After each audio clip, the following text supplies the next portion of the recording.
Hi, Pastor Jeff here. I want to talk about something that I'm not sure I've done well during this season in this week's installment of Wednesday Encouragement. What I'm referring to is found in Romans chapter 12. Now, we've talked a lot about Romans chapter 12, but there's one verse that for whatever reason I keep on skipping over, and that verse is Romans 12:15. Like I said, I don't think I purposely skipped over it, but I think it's important for us to discuss. Romans 12, verse 15 says this: "Rejoice with those who rejoice, and mourn with those who mourn."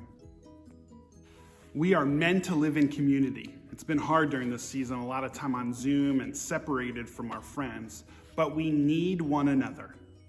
Here in the Northeast, we've had about 2 feet of snow on the ground for the last month. The older I get, the less I enjoy it.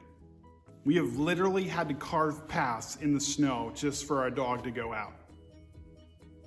My parents moved to southern Florida a couple years ago, and I think their idea was correct. However, when my mom sends us pictures of her and my dad sitting on the beach, it is difficult for me to find joy when I look outside my window.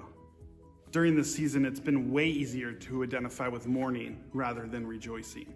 By nature, I'm a sap.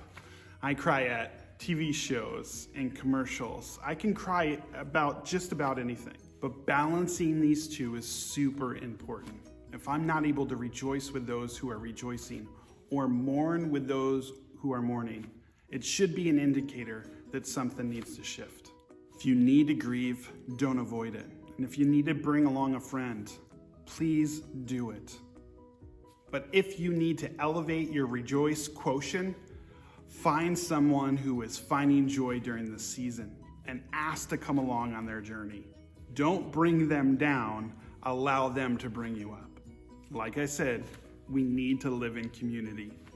So if you live in the Northeast and are hating snow right now, find the person who does. If you're not able to find joy in the things they're finding joy in, push yourself a little further. The seasons will change, and the new season might bring you joy, but might bring your friend sorrow. Let's walk in community with one another. Say no to isolation and be willing to rejoice with those who are rejoicing and mourn with those who are mourning. Go in peace.